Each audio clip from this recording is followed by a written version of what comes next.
অগণিত শুকরিয়া যে মহান রব্বুল আলামিন আমাদেরকে আজকে জুমা পর্যন্ত পৌঁছেছেন। সকলে শুকরিয়া জানাই আলহামদুলিল্লাহ। আমাদের আলোচনা চলমান ছিল পিছনের জুমা থেকে যে আমরা কেন আমাদের সন্তানদেরকে মাদ্রাসা ভর্তি করব। এটা শুধুমাত্র একটা অংশ বলছিলাম যে ইলম শিক্ষা দেওয়া হয় কোথায়? মাদ্রাসায়। কোথায়? মাদ্রাসায়। এই জন্য এখন ইলম শিক্ষা দেওয়া হয় মাদ্রাসায়, আমরা ইলমের পিছনে কেন দৌড়াব? আল্লাহ পাক রব্বুল আলামিন যে প্রশ্ন করছিলেন এবং জবাব দিয়েছিলেন, কি প্রশ্ন করছিলেন? যে যারা আলেম আর যারা আলেম নয় তারা কি সমান? মনে আছে পিছনের জুমায় যারা ছিলেন? যারা আলেম আর যারা আলেম নয় তারা কি সমান? আল্লাহ কি বলছেন? সমান হইতে পারে না, সমান হইতে পারে না। কেননা যারা আলেম তারা জানে আর যারা আলেম নয় তারা জানে না। যারা আলেম তারা কি সম্পর্কে জানে? ইলম শব্দের অর্থ জ্ঞান, কিন্তু এই ইলমটা যখন কোরআনের ভাষায় আসে বা হাদিসের ভাষায় আসে তখন এই জ্ঞান বলতে শুধুমাত্র কোরআন হাদিসের জ্ঞান কি বোঝায়? কোন জ্ঞানকে বোঝায়? যেটা আবার কেমন কথা, আপনারা জানেন একজন ব্যক্তির নাম হলো, আমরা জানি আবু জেহেল। কি? আবু জেহেল। এই আবু জেহেলের নাম ছিল কিন্তু আবুল হেকাম। কি ছিল? মূলত তার নাম কিন্তু আবু জেহেল না, তার নাম আবুল হেকামও না। এটা হলো তার একটা উপাধি। এটা কি তার অন্য নাম ছিল? আবুল হেকাম ছিল, তার মানে জ্ঞানীদের পিতা ছিল। কি ছিল? কিন্তু সে কোরআন হাদিসের জ্ঞানকে অস্বীকার করার কারণে আল্লাহ পাক তার রাসূলের মুখ থেকে ওই ব্যক্তিটার নাম পরিবর্তন করে, পদবিটা পরিবর্তন করে দিয়েছেন কি? আবু জেহেল, অর্থাৎ মূর্খদের পিতা। এই পৃথিবীতে অনেক জ্ঞানী মানুষ আছে। আমরা একটা জিনিস জানি, যারা স্কুল কলেজে পড়ে তাদেরকে বলা হয় জেনারেল শিক্ষা। কি বলা হয়? জেনারেল শিক্ষা। জেনারেল অর্থ কি? সাধারণ। জেনারেল অর্থ কি? সাধারণ। এটাকে কেন সাধারণ বলা হয়েছে? তার মানে এটা স্বাভাবিক একটা শিক্ষা। এটা কি? স্বাভাবিক একটা শিক্ষা। কিন্তু কোরআন হাদিস এমন একটা জিনিস, এই জিনিসটা যখন অর্জন করা হয় এটাকে কেউ আর জেনারেল শিক্ষা বলে না, সাধারণ শিক্ষা বলে না। কারণ এটা সবাই জানে যেটা একটা অসাধারণ শিক্ষা। ছোট একটা বই, বাংলা হোক, ইংরেজি হোক, অঙ্ক হোক, ছোট একটা বই এ টু জেড মুখস্থ রাখতে পারে না। কিন্তু কোরআন এত বড় একটা গ্রন্থ, এই কোরআনটা একজন হাফেজ শুরু থেকে শেষ পর্যন্ত মুখস্থ রাখতে পারে। শুরু থেকে শেষ পর্যন্ত মুখস্থ রাখতে পারে। শুধু কি তাই? যারা হাফেজ মাওলানা, যদি ভালো হাফেজ হয় আর যদি মাওলানাও ভালো মাওলানা হয়, তাহলে অর্থ সহ সে মুখস্থ রাখতে পারে। কি বললাম? যেই জায়গায় সাধারণ একটা বাংলা বই অথবা ইংরেজি বই অথবা গণিত বই, ছোট একটা বই শুরু থেকে শেষ পর্যন্ত মুখস্থ রাখতে পারে না। আপনারা যারা আরবি সম্পর্কে এতটুকু ধারণা আছে, আরবি ভালো পড়তে পারেন না কিন্তু বাংলা তরজমার কোরআন শরীফ পড়ছেন, এই বাংলা তরজমার কোরআন শরীফ পড়তে গেলে দেখবেন 1000-এর উপরে পৃষ্ঠা আসে একেবারে সাধারণ তরজমায়। সাধারণ তরজমায় কত পৃষ্ঠা আসে? 1000-এর উপরে। আর শুধু তরজমা ব্যতীত শুধু যদি আরবি হয়, তাহলে যদি হিফজ কোরআন শরীফ হয়, তাহলে হিফজ কোরআন শরীফ হিসেবে পৃষ্ঠা আসে 611টা। কয়টা? যদি নাজেরা কোরআন শরীফ হয় তাহলে প্রায় 700 কাছাকাছি। প্রায় 700 কাছাকাছি।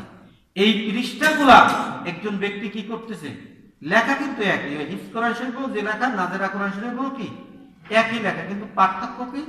ওইটার লেখার একটু গঠন ভিন্ন, যাতে সহজে পড়তে পারে, এইটার লেখার গঠনটা হলো মূল গঠন। এমনি আয়াতেও কম বেশি নাই, হরফেও কম বেশি নাই, কোনো কিছুতে কম বেশি নাই, খালি মাত্র পড়ার সুবিধার জন্য আক্ষরিক গঠনের একটু পরিবর্তন, আর কিছু না। তাহলে এত বড় একটা গ্রন্থ মুখস্থ করতেছে এ টু জেড। এমন এমন হাফেজ আছে বাংলাদেশে, অন্যান্য দেশের কথা বাদ দিলাম, সে আরবের কথা বাদ দিলাম, বাংলাদেশে এমন এমন হাফেজ আছে যে হাফেজের কাছে আপনি যদি দেখা যায় একটা নোক্তা সম্পর্কে জিজ্ঞাসা করেন, সেই নোক্তাটাও সে বলতে পারবে। বাংলাদেশে এমন এমন হাফেজ আছে। তার মানে যে ওই যে সাধারণ আর অসাধারণ, এইটা হলো এর কি প্রমাণ। এই জন্য দেখবেন একজন মানুষ জেনারেল শিক্ষিত থেকে কি করছে, এসএসসি পাস করছে, তারা কি কেউ এসএসসি বললে ডাকে? ডাকে না। কিন্তু ইন্টারমিডিয়েট বা আইএ পাস করছে, তারা কি আইএ বললে ডাকে? ডাকে না। বা আইএ সাপ বা কয় নাকি? এলএলবি পাস করছে, তারা কি এলএলবি পাস বললে ডাকে? ডাকে না। কিন্তু শুধুমাত্র কি করছে, কোরআন শরীফ হেফজ করছে, তাকে কি বলে? হাফেজ সাহেব। এর তর্জমা শিখছে, ব্যবহার শিখছে, তাকে বলে কি? মাওলানা সাহেব। এর মাসালা শিখছে, তাকে বলে মুফতি সাহেব। হাদিস নিয়া 1 লক্ষ হাদিসের বেশি সে কি করছে? আয়ত্ত করছে, তাকে হাদিসের ভাষায় আহলুল হাদিস, আর আমাদের ভাষায় মুহাদ্দিস বলা হয়। যারা শুধুমাত্র হাদিস নিয়ে, যারা শুধুমাত্র তাফসীর নিয়ে এই কোরআনের তাফসীর শিখছে, তাকে বলা হয় মুফাসসির। তাহলে দেখেন এই যে অসাধারণ, এই অসাধারণ পৃথকতা পাইছেন, আসলে এটা অসাধারণ।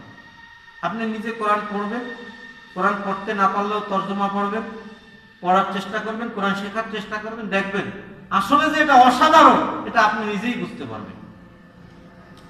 এই যে অসাধারণ জ্ঞান, এইটা কি স্কুলে শিক্ষা দেওয়া হয়? কলেজে শিক্ষা দেওয়া হয়?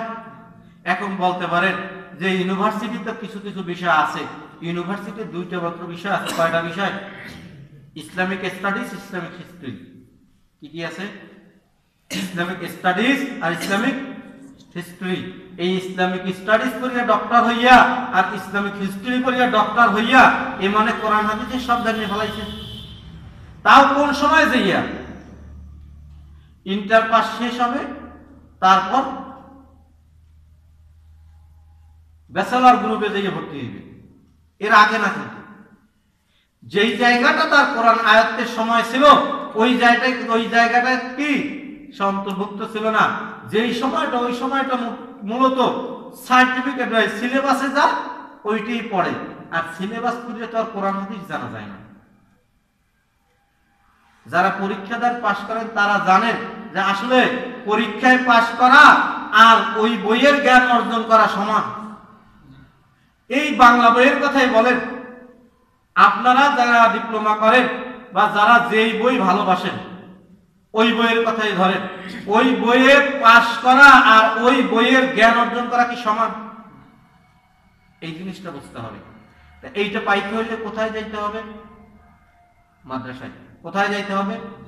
লাভ কি মাদ্রাসায় গেলে? মাদ্রাসায় গেলে আজকে আমি 2টা লাভের কথা বলবো, 2টা লাভের কথা সংক্ষেপে বলে শেষ করব। একটা লাভ হলো, আল্লাহ রাসূল সাল্লাল্লাহু আলাইহি ওয়াসাল্লাম বলেন, মান করা আল কুরআনা, মান করা হারফান মিন কিতাবিল্লাহি ফালাহু হাসানাতু ওয়াল হাসানাতু বিআশরি আমসালিহা। একটা লাভ হলো, কোরআনের একটা হরফ যদি আপনি পড়েন 10টা নেকি হবে। এই একটা হরফ সম্পর্কে আল্লাহ রাসূল বলেন যে আলিফ লাম মিম, এইটাকে আমি একটা হরফ বলি না, কেননা এখানে 3টা হরফ। কয়টা হরফ? আলিফ একটা হরফ, লাম একটা হরফ, মিম একটা হরফ। যে এই 3টা হরফ পড়লো সে কয়টা নেকি পাইল? 30টা নেকি পাইল। যারা বলেন কোরআন অর্থ না বুঝে পড়লে লাভ নাই, তাহলে এই শব্দের কি অর্থ আছে তারা এটা আগে বলুক, আর এই হাদিসের তারা কি ব্যাখ্যা দেবে এটা বলুক। সহিহ হাদিস এটা তো বলতে পারবে না, তারাও বলে এটা সহিহ হাদিস। তারা কখনো আজ পর্যন্ত জয়ীফ বলে নাই, তাহলে মূলত তাদের মগজ এইখানে ঢুকায় নাই যে এই হাদিসের মধ্যে কি বলা হচ্ছে। আর কোরআনের সবকিছু অর্থ হয় না, আর কোরআনের এক আয়াতের একাধিক অর্থও কি হয়। আরেকটা লাভ হলো রাসূল সাল্লাল্লাহু আলাইহি ওয়াসাল্লাম বলেন, ইন্নাল উলামা ওয়ারাসাতুল আম্বিয়া ওয়া ইন্নাল আম্বিয়া লাম ইউরিসু দিনার ওয়ালা দিরহামা ওয়া ইন্নামা ওয়ারাসুল ইলমা ফামান আখাযাহু আখাযা বিহাদ্দি ওয়াফিদ। যে রাসূল সাল্লাল্লাহু আলাইহি ওয়াসাল্লাম বলেন, এই পৃথিবীতে নবীগণ কোনো ওয়ারিস সম্পত্তি রেখে যান না। যেরকম আপনি মারা গেলে বা আমি মারা গেলে আমার সম্পদ থাকলে এই সম্পদটা আমার আত্মীয় স্বজনেরা পাইবে। নবী দ্বারা যদি এ ধরনের কোন সম্পদ নবীদের থাকে, ওইটা আর কোনো তার আত্মীয় স্বজন পায় না, এইটা তার উম্মতরা পায়, অর্থাৎ বাইতুল মালে জমা হইয়া যায়। কি বাইতুল মালে জমা হইয়া যায়। নবীদের ওয়ারিস কি? নবীদের ওয়ারিস হলো আলেমগণ। আর নবীদের ওয়ারিস সম্পত্তি কি? নবীদের ওয়ারিস সম্পত্তি হলো ইলম। এই কথাটাই এই হাদিসের মধ্যে বলছেন, নিশ্চয়ই আলেমগণ হলো নবীদের ওয়ারিস। আর বস্তুত নবী আলাইহিস সালামগণ ত্যায্য সম্পদ হিসেবে কোনো দিনার বা দিরহাম রাখেন না। দিনার বা দিরহাম বলা হয়েছে কেন?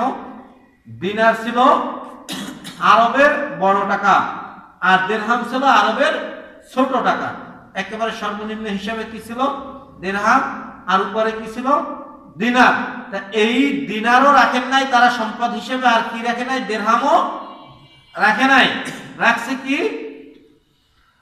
তাহাদের পরিত্যক্ত সম্পদ শুধুমাত্র ইলমে দ্বীন, অর্থাৎ ধর্মীয় ইলম। বুঝলেন?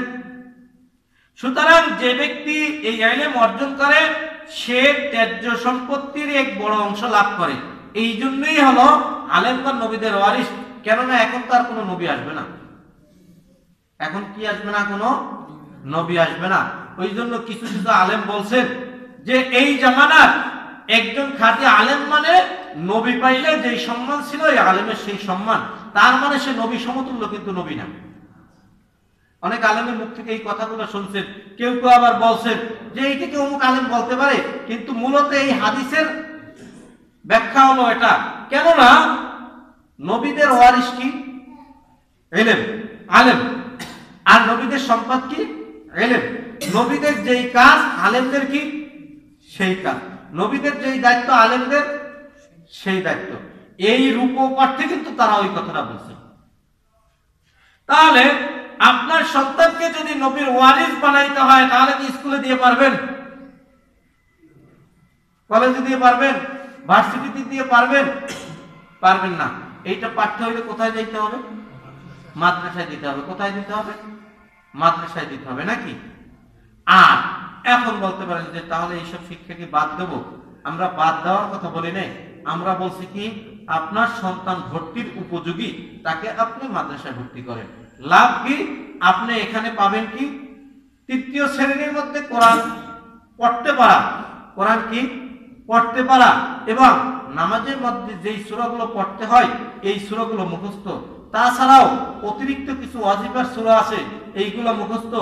ন্যূনতম তৃতীয় শ্রেণীতে 65টা হাদিস। কয়টা হাদিস? 65টা। পেলে থেকে নিয়ে তৃতীয় শ্রেণী পর্যন্ত 65টা হাদিস আপনার সন্তান মুখস্থ করতে পারবে। অসংখ্য দোয়া আপনার সন্তান মুখস্থ করতে পারবে। সাথে হাতের লেখা। স্কুলের সাথে আপনি চ্যালেঞ্জ করবেন, মাদ্রাসার ছাত্রের সাথে হাতের লেখা স্কুলের কোনো ছাত্র পাবে না। এটা চ্যালেঞ্জ, আমার চ্যালেঞ্জ। তাহলে আপনি তো চান আপনার সন্তান ভালো লিখতে পারুক, ভালো পড়তে পারুক। এটার জন্য এখন উপযোগী হলো নুরানি মাদ্রাসাগুলো।